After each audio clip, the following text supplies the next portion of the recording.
Hi, this is Matt at ENGADGET, and today we're taking a tour through the Nokia Lumia 920. This is the company's new Windows Phone 8 flagship, and it's another lovely slice of white unibody polycarbonate. This one's got a glossy finish, which is a bit annoying for anyone that has smudgy fingers or doesn't like fingerprints on their phones, but otherwise it's another very sturdy, solid, classy bit of phone design. You also notice that, perhaps compared to the models before, the metal detail both on the camera and on the buttons is actually a darker colour, and it's looking pretty nice. It looks a little bit more mature, a little bit more strained. This is obviously the 8 megapixel camera sensor. It's also got a Carl Zeiss lens, and there's a dual LED flash right next to it there. On the top you'll find both access to the SIM tray, that's a micro SIM and not a nano SIM, and space for the headphone socket. Along the right edge there you'll find the volume rocker, the power switch, and the two-stage camera button, again all in the same finish as the camera unit on the back. And along the bottom edge there you'll be able to see a bit of detail here. On the bottom you'll find some micro drilled holes that act as the speaker access. It's actually mono-aural despite them being two, and in the middle there you find the micro USB ports. On the other edge there's nothing in particular, just the lovely curvature of the handset. There's actually a slight curve to the back as well, which actually helps it fit in our hands a little better, because we found the phone in general, it feels pretty big. There's a 4.5-inch screen, but it's a bit borderline. Either your hands will cope with it or they won't. We found we've just been able to reach the outer limits of the screen, and so we haven't had too much of a problem with it. But for smaller hands that could be an issue. Now the screen itself is actually pretty impressive.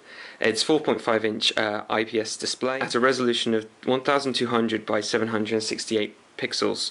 So they're calling it better than high definition, which is true, I guess. It's better than 720, but obviously this is not a 1080p display, at least not quite yet.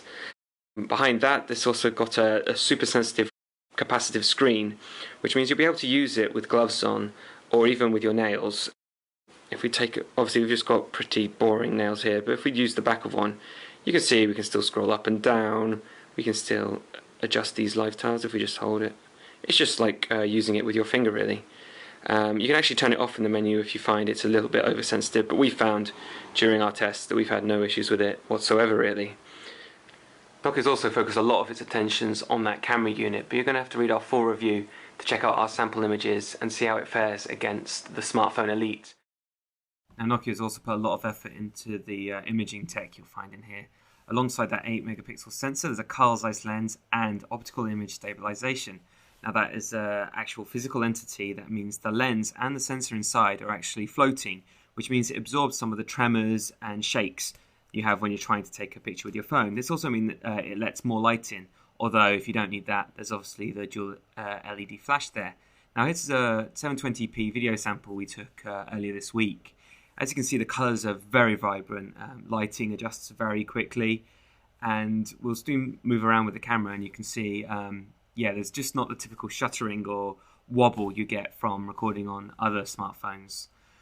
Aside from the video quality, which is really quite good, low light photography is also superb on the Lumia 920. As is to be expected, it floods the image with light even when there's not much around, and it beats all the other phones we've tried in similar settings. Unfortunately, on natural light it performed less well. Check out the full review for our comparisons with other smartphones. Now this is obviously Windows Phone 8. This is the second phone we've had to play with after HTC's 8X, so it goes in direct competition with that. This phone actually has a slightly larger screen, and it also generally just feels bigger in the hand. We're not sure whether it's HTC's clever bezeling, but Nokia's just really does weigh down a little bit more. There is a slight weight difference. This one does weigh a bit more, but footprint wise, I mean, the whole phone in general matches HTC's phone. As you can see there, they line up pretty well, and even if we turn it to the side, at the thickest point of both bezels, they're not far off each other. It's just the curves in the HTC phone feel more comfortable in our hands. Having said that, the screen on the Nokia device is far more capable, brighter, and the colours just appear better. Now the Lumia 920 will be replacing Nokia's 900 model as its new flagship Windows Phone device, and as you can immediately tell, there's a whole lot in common here, not only by the size of the devices themselves. Now if we take a look at the profile of the phones, you'll see that the 900 actually has a flat back, while there's just a slight curve to the 920, which makes it a little easier to handle. The camera sensor is in almost the identically same position on both handsets, although the 900 obviously has this matte finish, which we kind of prefer. And sadly the 920 won't be coming in a cyan version, although there will be yellow and red available to purchase. The 920 is Nokia's first phone to run Windows Phone 8, so as you can tell, if you've used Windows 7, you're going to find it a pretty familiar setup here. The tiles now have 3 different size settings depending on who made them. You have this full screen option, down to a 4x4, and also down to a 1, which means this display is actually very adjustable. You can actually move everything around or completely declutter it and keep everything just in the scrollable app list like you can see here. Now Nokia's added a few things to hopefully try to make up for the lack of apps in general from Windows Phone markets. And some ones worth highlighting include Nokia Maps, which is just as good as we remember it. You're able to download whole maps of a country. We downloaded the whole of the UK, and whether it's thanks to the new OS or to that dual-core Snapdragon processor, we found it was superbly responsive, and yeah, a pinch to zoom works super quick. And obviously you have Nokia Drive offering turn-by-turn navigation if you want it. Now that S4 processor is also complemented by 1GB of RAM and 32GB of space, which is good considering there's no expandable storage.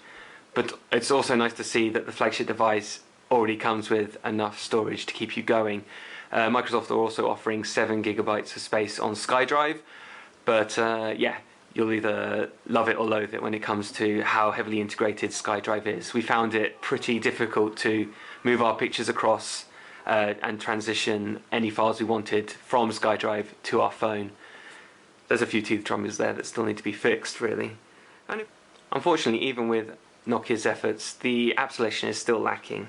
If you use Spotify, bizarrely that isn't here on Windows Phone 8. If you use Instagram, it's still not here. Dropbox likewise. And SkyDrive just isn't remotely as intuitive as what we've become accustomed to on Dropbox. So if you use those kind of apps, you're going to find you might not get what you need from Windows Phone. The hardware is again superb, like HTC's 8X. We kind of want to see Android on this kind of hardware, especially with the clarity of the screen afforded here. If you're not using apps, then perhaps this is the phone for you. Google is more easily integrated than ever, although it isn't quite up to the degree of Android devices. And Microsoft's mobile OS does continue to go from strength to strength. The phone launches in November, and it will be coming exclusively to EE in the UK and on AT&T in the US. Check our full review at ENGADGET.com. Thanks for watching.